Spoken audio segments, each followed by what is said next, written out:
On this week's episode of the Jesse T Show, the amazing and powerful Casanova Brooks.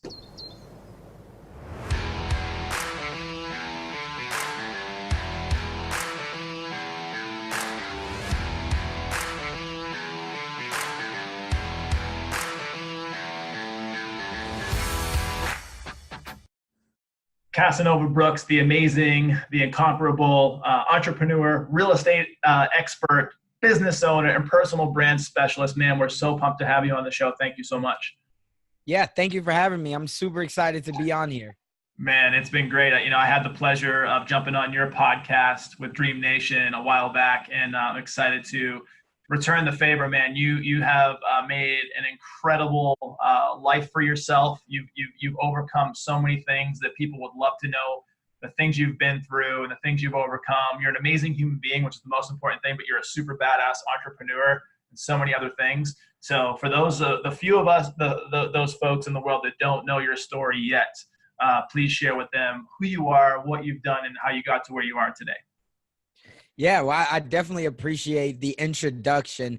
I would say first and foremost, I am a family man. I'm just a kid that had big dreams from the start. So to give you a little bit of a background on my story, I was raised by a single mom. My grandma stepped in to help lead that burden. So my mom's single mom. My dad was around, but I never had a relationship with him. So last I knew, I was the only child on my mom's, or I am the only child on my mom's side, but last I knew I had 13 brothers and sisters on my dad's side. So a lot of brothers and sisters, but I never got to build relationships with them just because my dad never kind of bridged that gap for us. So growing up south side of Chicago, originally I always thought that I was going to be a lawyer. Right. So many people talk about like how I had the charisma and everything. That was always my thing. I seen guys like Johnny Cochran. I seen some big time attorneys. So I thought that was what I always wanted to do. Then I transitioned that I wanted to become a sports agent. So it still had that negotiation, but now I got to work with big time athletes, being able to negotiate multi-million dollar deals. That was always my path that I wanted to go. So I always had these dreams and these ambitions. I think the problem was that I never saw anybody who were doing those things. I never saw anybody who looked like me that owned their own business. My parents, my family never owned businesses. They never owned cars. They never even owned their own homes. So for me, I had these dreams, I had these ambitions, but since I didn't see anybody who was already doing it, I didn't have a blueprint. Right. So I always tell people that my family, my mom and grandma specifically, they never deprived me of love and support, but they never had the financial means nor the financial resources to be able to share with me how I could blaze my own path. So I was like, okay. So at the end of my 6th grade year, my family started to migrate to Sioux City, Iowa. And so, I mean, that's a town of only about 95,000 people. Word gets back around to my grandma that says, hey, this is way more suitable for a 12, 13-year-old boy. You got to get cast up out of the south side of Chicago. So next thing I know, my grandma and we're hopped on a Greyhound going to check out Sioux City, Iowa. And then that was 2 weeks later. And then less than 2 months later, all of our stuff is being packed up in a U-Haul and we're driving to relocate to Sioux City, Iowa. So for me, that was huge because, yeah, I mean, that you can imagine the type of exposure. Like, I'm like, oh my God, all I ever saw was people who looked like me. And only time I saw somebody who didn't look like me was if I was going downtown Chicago at like the Harold Washington Library, or the Shedd Aquarium, or any of those big places. So I was like, man, okay, this is going to be different. So the fortunate thing about it, though, since I was so young, it allowed me to really open up my mind. So I didn't come in with those biases, the ignorant mindset, I would say, to say that, hey, Jesse, since you don't look like me, there's no way you could ever be with me or on my side. You got to be against me. So then that means that I was already forming barriers around myself if I would have had that mindset. So I was fortunate enough to finish out middle school, high school, went to the University of Iowa for 3 years. And that was really where the start of my journey began. A big time in adversity in there was when I was a sophomore in high school. when I was 15 years old, I was diagnosed with stage 4 non-Hodgkin's lymphoma. So it was all throughout my body. That was the first time that I'd ever been sick. Growing up, I never been diagnosed with Hodgkin's, chickenpox, measles, flu, any of that. So for me, when they first said the C word of cancer, like I see my mom and grandma's reaction, which is like, whoa. But for me, I was like, well, what does that really mean? Because I mean, I didn't know what that meant. I was just like, okay, it just means I'm sick. They'll give me some type of medicine and I'll be good. But obviously over those next 2 years, we're going through bone marrow transplants, going through chemotherapy for 2 years, having a port put in my chest. That's a lot that you get exposed to at a young age. And so you got to figure a lot of things out on the fly. And there's not a lot of people that can really understand what you're going through at such a young age. But I feel like it definitely made me stronger. So there's a lot to unpack there real quick with going through, on our talk that we just had. I dealt with it from the outside looking in with my mother. She had almost stage 4 ovarian cancer. And, we would move her back in with us, right? And we thought that we would take care of her, but in true mom form, she ended up with, she would take care of us. She would cook, she would clean. And, when she would have her rounds of chemo, she'd be knocked out for a couple of days. Like she'd be in the bedroom, she couldn't do anything. So tell me about that experience of, going from healthy, super healthy, never sick, to all of a sudden the C word, like, and getting the port put in and dealing with treatments and surgeries. What did that do to your head and how did you get through it? What was your support system like? Just kind of walk me through that, because that's at the end of the day, your health is the most important thing. You can't do anything without your health. And so you see a lot of entrepreneurs that are into fitness, they're into health, because it just goes with what they're doing. They need to be on their game. They have to be mentally clear and focused. They have to have good habits and discipline. But when your health is checked at such a mortal level, cancer, tell us about how you got through that and some of your times and what you learned from all that. Yeah, absolutely. So the big thing was, I would say that my mom always said once I got done with it, that it made me more of a fighter, right? It made me a little bit more aggressive on my end, right? For everything. And it was almost like I was operating with a chip off of my shoulder or on my shoulder. And the reason why I say that is because, I told you my dad was never around. So I'm at the University of Iowa for 45 days after I first got diagnosed. That's how long I had to stay in that hospital. Wow. And I remember my mom getting my dad on the phone and telling him, hey, he's really sick. He's going to be here. And I remember my dad just getting on the phone and saying, hey, so your mom tells me you're sick. Well, you're going to be all right. You got strong genes and this and that. But you would have thought that being 3 hours away that, he would have came and saw me. I'm his seed, but he didn't. So from there, and I mean, there was many other stints that I don't really, I guess, need to go down for the purpose of this, but it was a lot of never showing up for me. But the people who did show up when you ask about my support system was my mom, my grandma, and my uncle always showed up for me. And now my wife, but she was even there because we went to the same high school. And so we started dating around that time anyway. But she always showed up for me. They always showed up for me. So I felt in one sense I had this chip on my shoulder to be like, you know what, you kind of rode me off, but I'm stronger because of these women who are behind me, right? And I had to show up for them. So that was kind of the stint. Now, when you ask about what that did for my mindset, I think the one thing that I noticed and what I noticed with kids today is once you hear about a young child that is going through cancer of any sort, or they're going through something that's as traumatic as cancer, it's instantly you gain sympathy for them. Right? A little bit more sympathy than empathy. But those people who are in those shoes, they really don't want to be looked at as a victim. They want to be looked at as a fighter and victorious. They want to be seen as a warrior. So for me, I always, and another thing is with kids, that age, when you're going through it, I had a lot of friends and jokes. Yeah, I'm sure you remember in high school, everybody's got these jokes. So for me, like one of my buddies was like, oh, you better stop talking stuff or I'm going to knock your port out your chest, right? Things like that at a young age, you don't understand how demoralizing that can be for someone. Because now everybody's joking and laughing and you're trying to be, and it's like, okay, but you keep fighting through it. And so for me, because I had the support system of my mom and my grandma, and because I was already a 3-sport athlete, so I was running basketball, football, track, and I was in dance squad, which was a national dance squad. It was more like it like stomped the yard. Like we had an all male squad, plus we had co-ed, so it was big. And we were traveling to Texas, and it was good. So I think from there, it just allowed me to understand that no one was going to give me anything,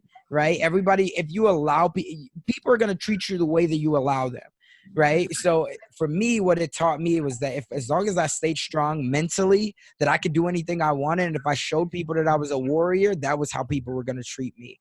And that's what I did. Shout out to my mom, my grandma, and my wife, and the rest of my immediate family who all supported me. You know, it's a blessing. You know, we have similar stories in a lot of ways. And, you know, my dad wasn't around for the longest time. And then he became the best man at my wedding years after he beat his addiction and his demons. But the women in my life completely got me from where I was, you know, with my mother and my grandmother on my dad's side, to where I am today. If it wasn't for them, I wouldn't be there. So, you know, so much in not making this all about that one situation. But the one thing I want to ask about is stage 4, and correct me if I'm wrong, is that considered terminal? Is stage 4? It is. I was 2 weeks away from death is what they told me. How did you, grace of God, family support, your mindset as a warrior and as a fighter, how did you beat stage 4 terminal cancer? What do you think that helped you beat it? I think that thinking that there was no other option, right? Like when someone tells you you're going to die, it's either I fight or I die. Yep. Right. So there was no other option. Either it had to work or it had to work.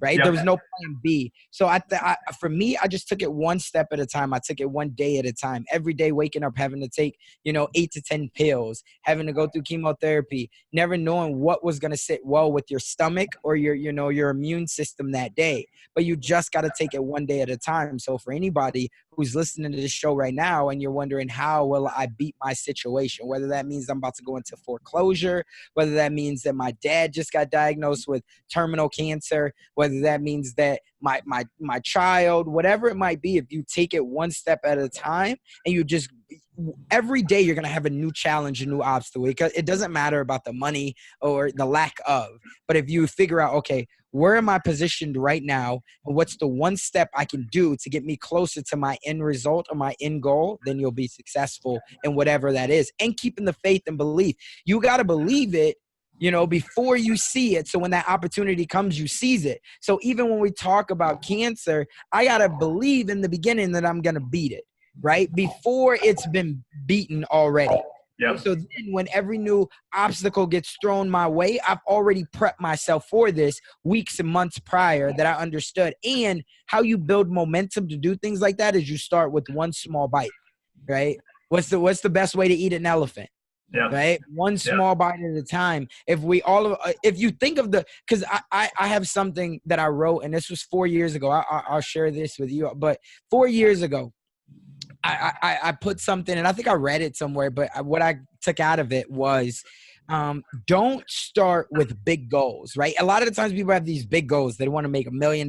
They want to own 10 businesses, whatever. Don't start with the big goals, right? Start with the small wins, because eventually those build up into momentum, right? Absolutely. And then all of a sudden you just start riding. It's like riding a bike. You can't think all of a sudden I'm about to ride 5 miles when you've never ridden a bike before. You can't, but you take one pedal, then you take another pedal. The next thing you know, you're going 5 miles an hour. You're going 15 miles an hour. You're going 50 miles an hour on a bike, and you're like, whoa, but it all started with one step. So that's what I would say. Well, from one fighter to another, and you're a miracle, and there's a reason why you're here. And I'm glad I got to know you, and we've connected, and you're sharing your story and share it with the world. So now you've miraculously, for reasons we probably don't even know yet in this world, you've beaten the insurmountable. You've crushed it, and you've walked away a survivor. Now what? Now you're still in college, and you still have to do the college thing. And how does that all play out into kind of where you get to today? Yeah, so for me, college was something that I graduated at 17. So nobody in my family had ever went to college or graduated from a 4-year university. So there was a lot of pressure on at the end of my senior year. Why? Because in the second semester, for anybody who has kids out there, what's that number one question that gets asked to these kids all the time? Yep. Hey, Cass, what are you going to do next? What's next for you? And that's a lot of pressure. So I didn't know what was next for me. But what I did know was that I didn't want to let my parents down. right? I didn't want to let anybody in my family down. And I have a cousin who's pretty much like my sister, and we're 9 months apart. She's my first cousin.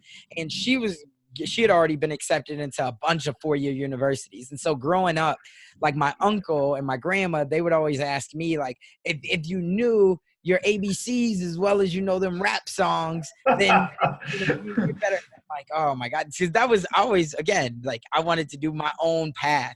So I wound up applying to 2 universities, LSU and University of Iowa. I wanted to go to LSU because of the fact that at the time Stomp the Yard and You Got Served was out. So I was feeling like I needed to get back, or I guess I never been to the South, but I needed to get back to the South and get back to being around my people. I needed to be back around the urban culture, which is what I wanted to do.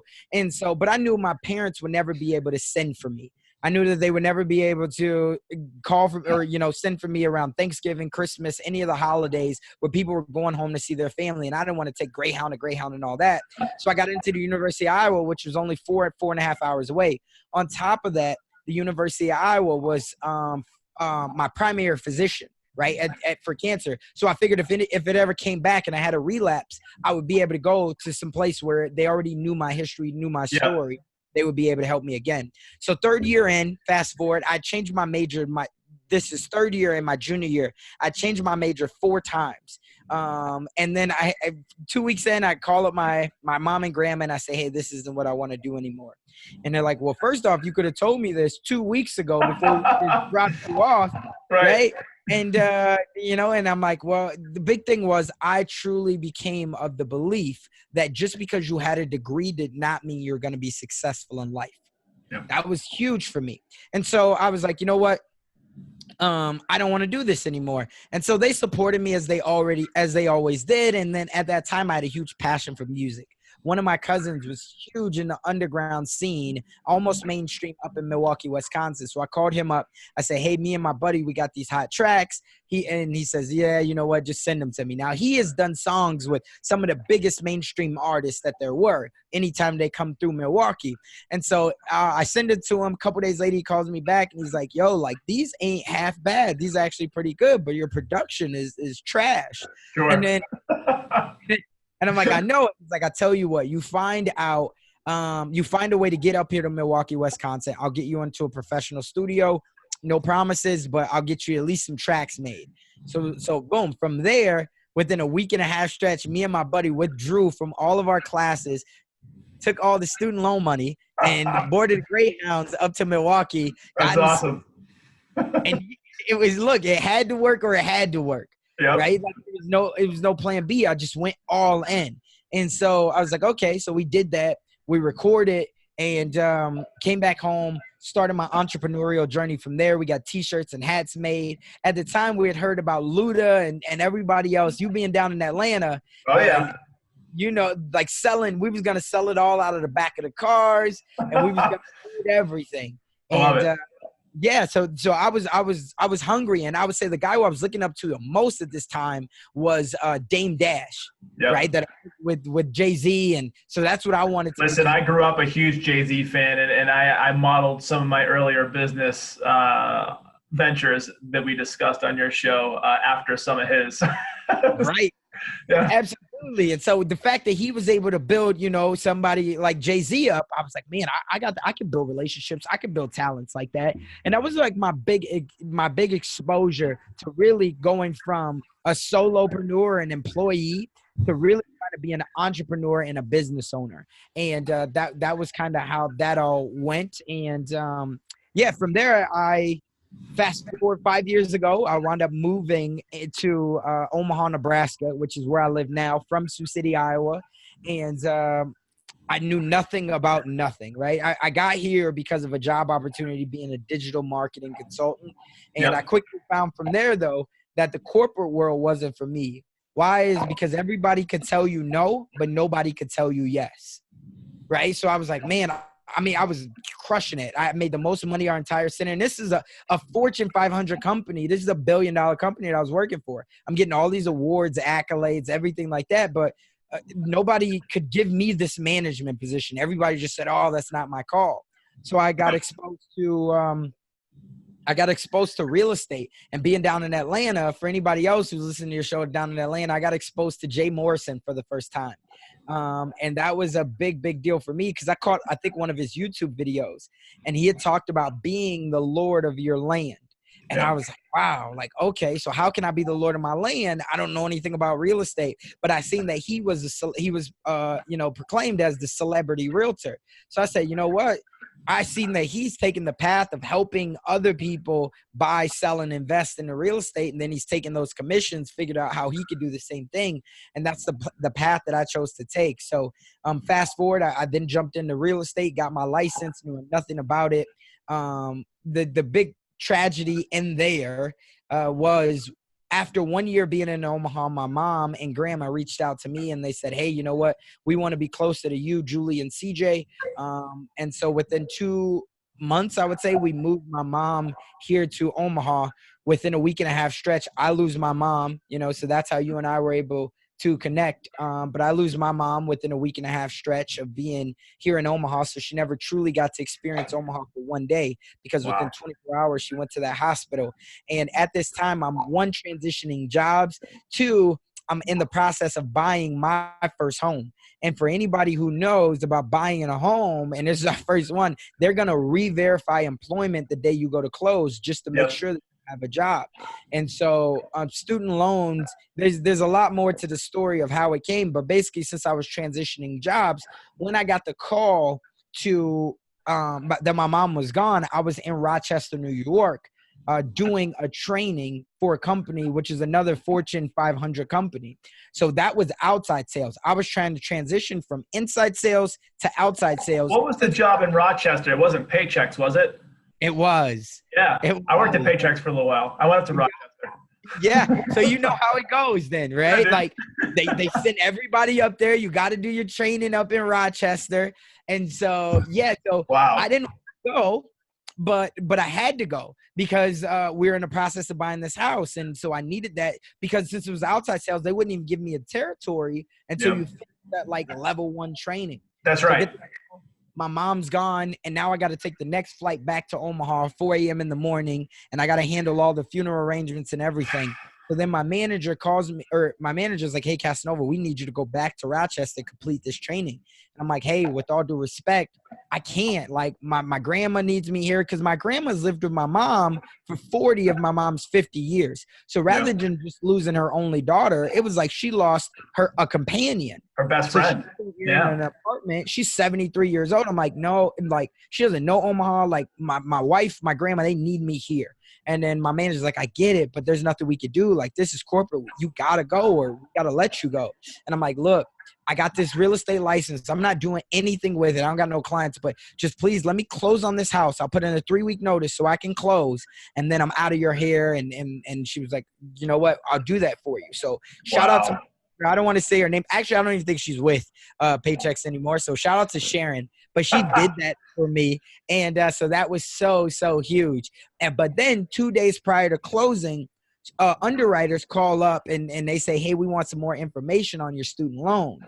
And so then that wound up getting my closing date pushed back from that Friday, which was the last day of employment at Paychecks, to that Monday. And so then when they go to re-verify employment, Paychex says, he's actually, his last day was last Friday.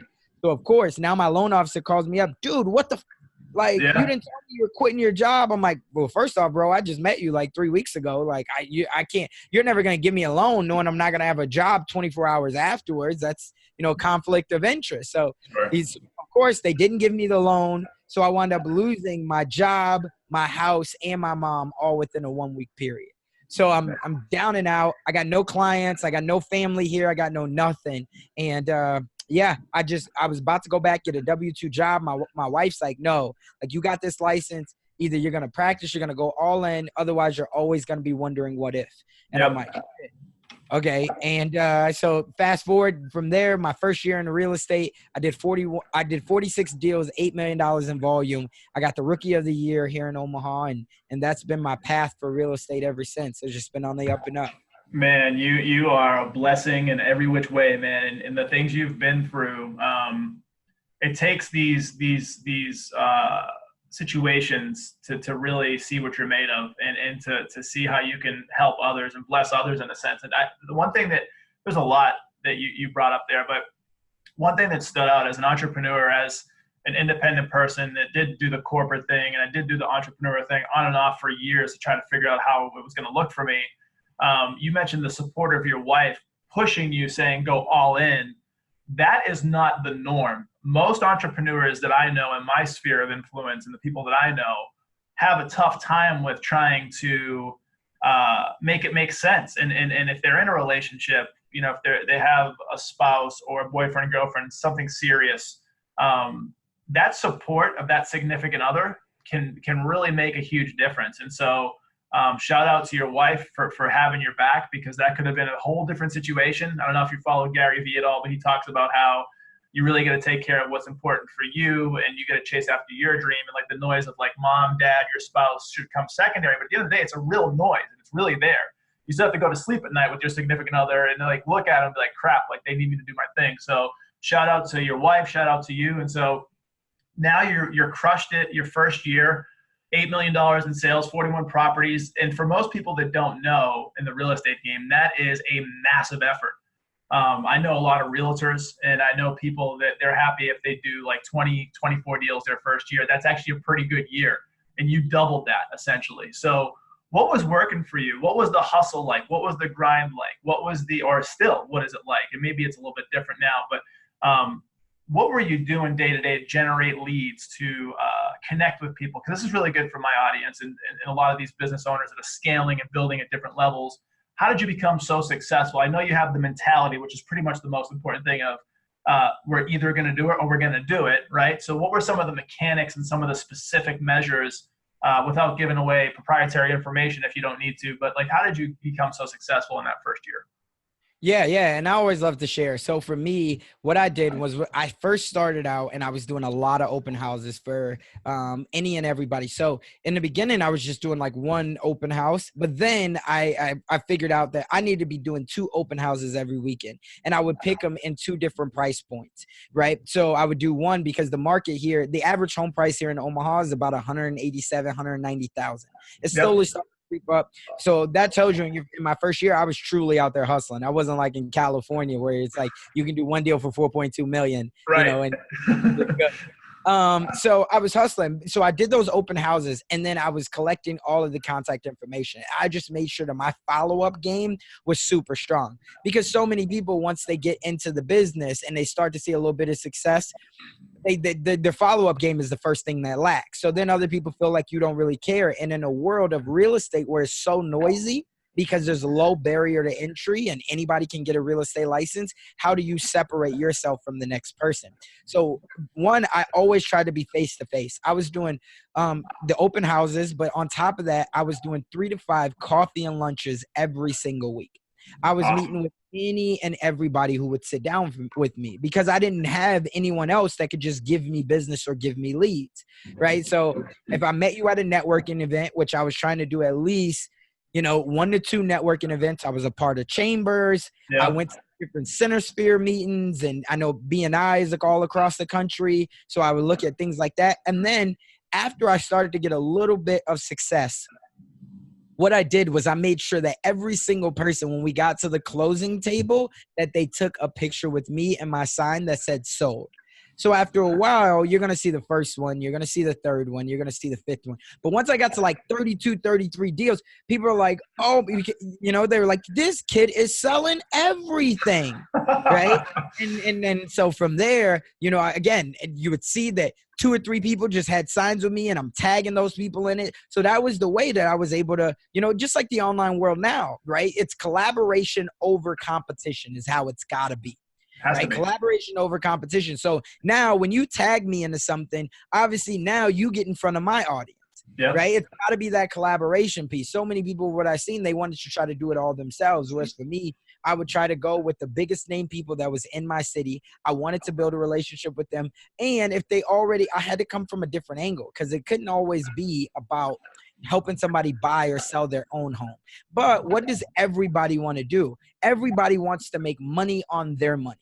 right? Yep. Because that's the way that you could free up more of your time and truly become wealthy. So everybody wants to make money on their money. So I found a different lane where I could go talk to my friends, family, future clients, everybody about investing in the real estate, about what I did to already, because in my first year as well, I not only did we buy our first property, I did 46 broker transactions, but then I also bought my first investment property and I crushed it with that deal as well. And what was great about it was I used none of my own money to get into that deal. So from there, it perked the ears of so many people, and it kind of spiraled from there. Man, so being in the finance world myself and being a financial planner by trade, hearing how you're not trading time for money and you're focusing on other things while you're having monies that are growing on the side, and obviously you have to work at some level to put those initiatives in place so that they can become self-sustaining. But tell me a little bit more, because I actually I would show you on my DMs last night, a kid from Boston, where I'm from. He said, I got some money in a 2% savings account. It's not doing much for me. He's like, what would you do? And like, one of the first things I talk about is alternative investments, like real estate and different things. And most financial planners, because they don't get paid on these types of things, like they're commission based, which is fine. That's where I came from. But I do advice-based business now. And so I could talk about these things. And I'm a real estate investor myself. We've done 3 transactions already. And, that's not a ton, but for someone who's not in that world, we've done very well with it. And so I want to speak a little bit more about that, because this is your wheelhouse. This is, you're great at a lot of things, but this is something that you've really done amazing with. So if you can, walk the viewers and the audience through real estate investing, like 101, some best practices, some tips, if you're cool with that, or if they just need to hit you up on Instagram and take it from there. But just to give me a little bit of how that looks. Yeah, absolutely. And I absolutely love to share everything. So for me, the reason why I got started into real estate investing is because I believe, first growing up, my favorite game was Monopoly, as it is for so many kids, right? And so when you think about the game of Monopoly, what's the way that you have to win? What's the strategy? You got to get all the hotels. Yeah. You got to own hotels, right? Four red houses, or 4 greenhouses into 1 red hotel. That's right? it. Is what it's got to be. So Park Place. Park Place, right? You have to. And so to think about that, you're just going to go through the game of Monopoly and win by only collecting $200 when you pass go, that's never going to be the case. Right? You got to own, and quickly you want to buy up as many things as you can first, so then you can start collecting rent. So it's the same thing with the financial world or real estate. You got to start investing early, because then it starts to compound. Now, where most people go wrong is they don't understand the difference between assets and liabilities, and they don't understand different strategies. And they think that you have to have money to start investing. So no, the first thing that I recommend, really, to start investing in the real estate, what's great about it, and nothing again, I am diversified, just so your viewers know. I do invest in the stock market as well. And then I do have, other things as well. So I am diversified. But the reason why I love real estate over everything else is because if I came to you, Jesse, and I said, hey, I got $10,000, I want to buy $50,000 worth of stock, you're going to say, no, Casanova, I love you, but you can only buy $10,000 worth of stock. Right? Whereas with real estate, if you come to me and you say, I got $10,000, I want to buy a $50,000 property, you can, and you could still own that $50,000 property. On top of that, there's a couple different things that you get as well. So one, you're going to get the equity, which you can force that equity into it, as long as you understand, first off, you make money in real estate when you buy, not when you sell.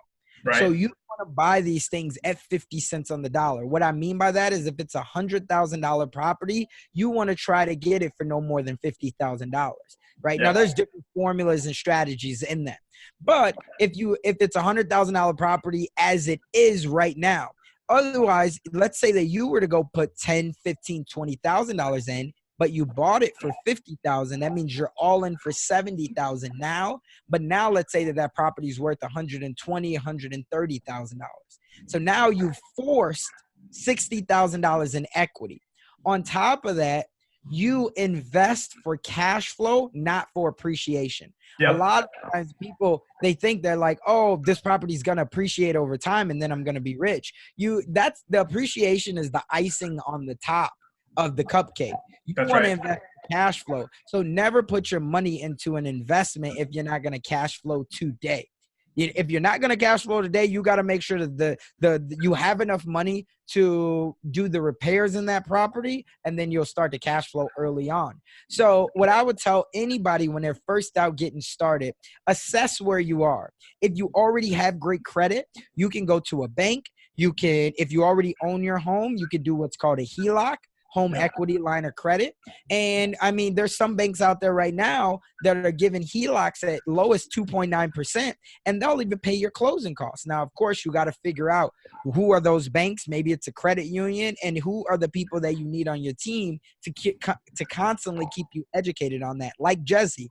Because the thing, I was just speaking at a Hilton event this past Friday, right? And the one thing that I told the audience was never skim or short yourself on your team.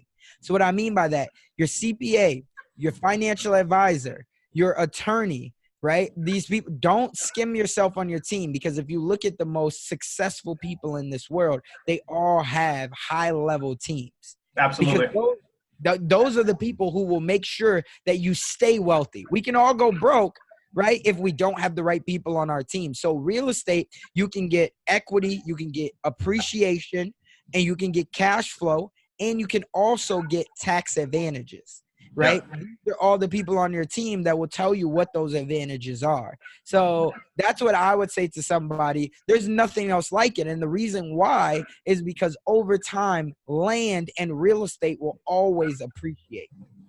Right? People ask me all the time, what happens if the market, people ask me, what happens if the market crashes? I say, it doesn't matter if it crashes if you don't need to sell today. That's right. If you can hold on to it, if you have enough buckets, right? If you're diversified in enough buckets, plus you have your meat and potatoes, which is your main income that's going well, it doesn't matter if the real estate market crashes. I absolutely agree. And the real estate market, the stock market, it's cyclical, goes up and down, just over time. Over time, it's always come up. The market has always come up over time for both.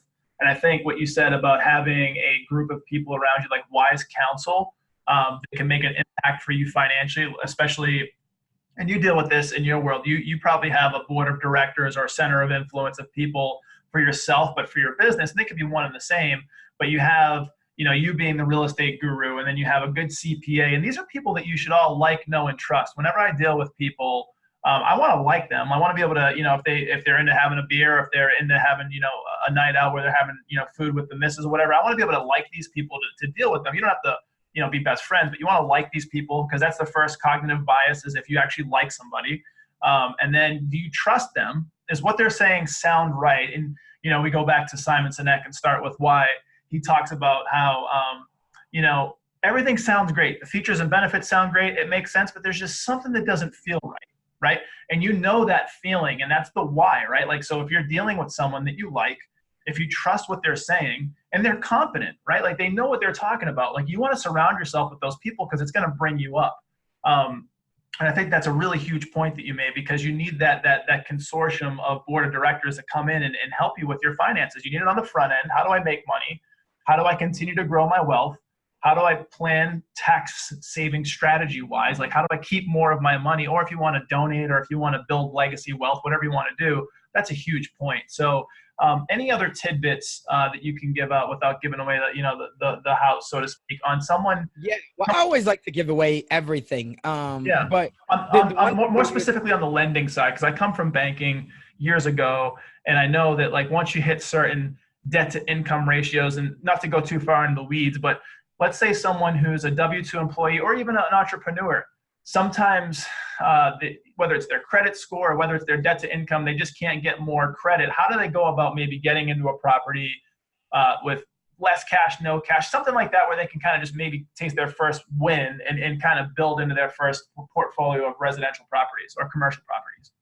Yeah, so great question. I would say, first off, find someone because you're never going to have all of the pieces. You're not going to have all of the money. You're not going to have the greatest of credit, and you're not going to be able to find the deal and analyze the deal, right? Those are like 4 key components that you need, and or manage the deal, right? If you're talking about apartment complexes, or if you're talking about buying multiple single families, you can't do everything. So again, remember what I said, that, collaboration over competition.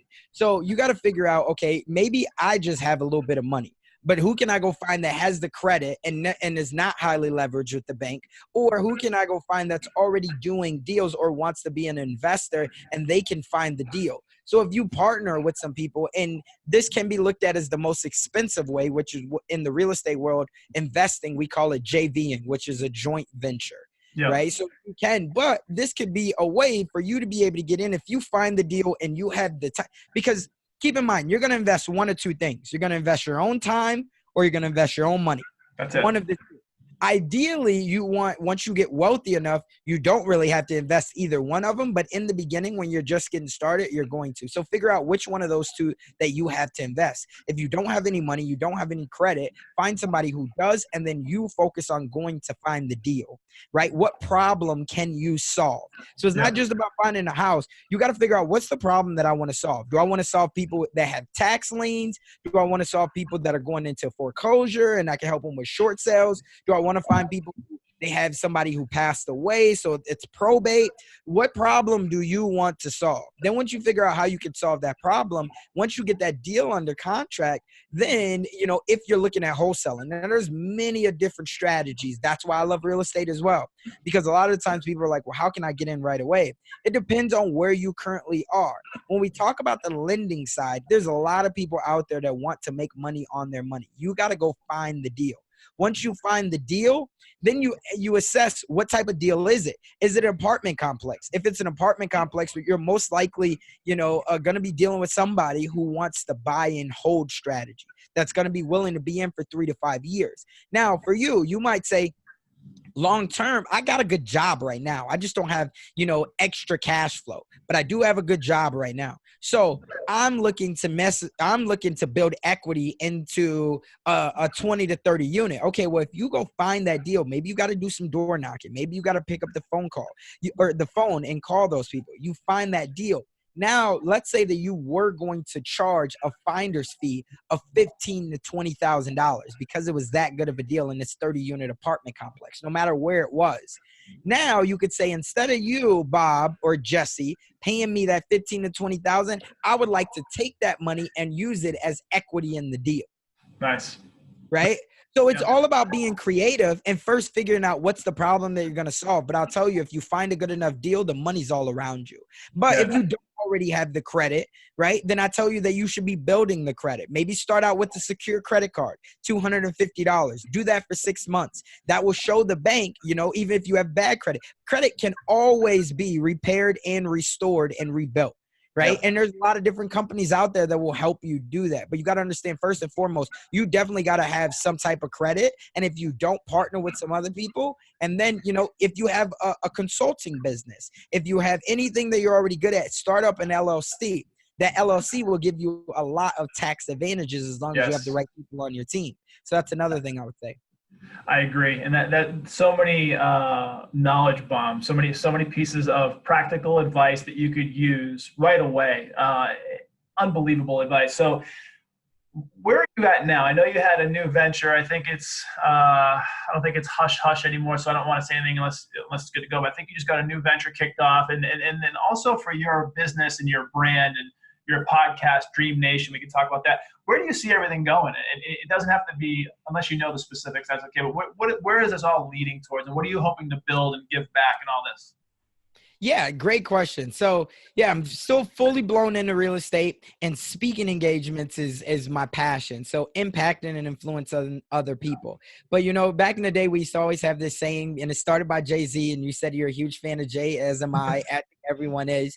But Jay says, I'm not a businessman, I'm a businessman, right? Yeah. So understanding that when we talk about personal brands and when we talk everything that you're doing right now, you're affiliate marketing, no matter where you are. The watch that you're wearing, the shirt that you have on, the car that you're driving, the shoes that you're sporting, you're always affiliate marketing. right? So understanding that the power is in owning some equity in there. That's why stocks are so important, because if you're going to go out here and buy Apple cell phones, you should probably have some stock in Apple, right? Absolutely. So for us, my wife and I, neither one of us have a college degree. Neither one of us have any prior experience, but our newest venture, which she's leading the charge on, and I'm just proud to support her in this, is we just opened up a commercial daycare, which is super, super big. I mean, it's about 7,500 square feet. She's Congrats. got hands on. Yeah, this will be licensed capacity for about 120 kids. Wow. So that'll be, huge. And her heart, her passion, everything. My daughter's going to be going there. So again, hands on, daughter's in the daycare. It's going to be phenomenal for what my wife will do. So that's the newest venture. And then talking about the podcast of what I have of Dream Nation. So my whole purpose of doing this podcast was because I believe that everyone has their own dreams and goals, right? And those of us who dare to dream while the rest of the world is settling for what everyone calls reality, we're the ones who stand to blaze the trail and the path for those who will come behind us. And so my goal with that is to just get so many innovative thought leaders like yourself, entrepreneurs, dream makers, change makers, everybody on this podcast to share their secrets and share, because at the end of the day, knowledge is the one thing that we can all give away for free and lose none of, right? We can all give away knowledge and lose nothing of everything that we've already gained. The knowledge is already out there. You can go to YouTube University, wherever you want to go, and you can get the knowledge. Most of the time, what you're paying for is access to that person, because there's only so much time in a day. And if I give you all the pieces right now to a Ferrari, and I say, here, you can build your Ferrari, a lot of the times we just don't know what's step one, what's step two, what was the thing that we should be looking out for. Where do I even if it takes me 30 years and I get this Ferrari built, what are the cool things that I could go do with this Ferrari? Where are the clubs at? Who else got Ferraris like this? Who build with these, where's the Ferrari club? That's right. That's what I wanted to do. I'm still very new on my journey of impact with this podcast, but I just wanted to get other people out there. I know that there's a lot of people who love me, love my story. So how can I get more influential people just like you on my show, and to be able to connect them with my audience and be able to hopefully add value into their lives?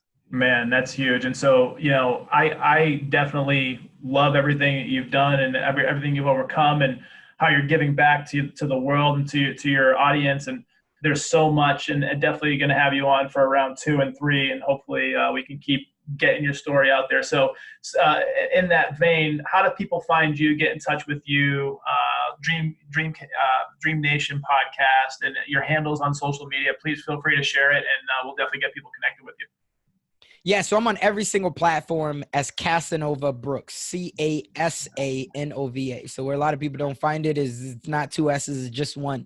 You can find me on YouTube, LinkedIn. I'm active on every single social media site. I'm most active on Instagram at Casanova_Brooks. And it's just, it's something that I love to do, is to give back. So you can also find me at CasanovaBrooks.com if you want to go to the website. And I have a book, which for anybody who's thinking about getting into real estate, I have a book, and it's called realestatelikethewinners.com. All of this can be found on either my website or finding me on Instagram, but realestatelikethewinners.com. And I love that. It's about sales, mindset, and also getting into real estate, of how I went from nothing to 46 deals in 9 months. Incredible, man. You are an inspiration, and I'm glad that we were united. And so he is Casanova Brooks, the incomparable, the amazing. I am Jesse T. Please catch us next week on the newest episode of the Jesse T Show. Take care. Take care. Thank you for having me on.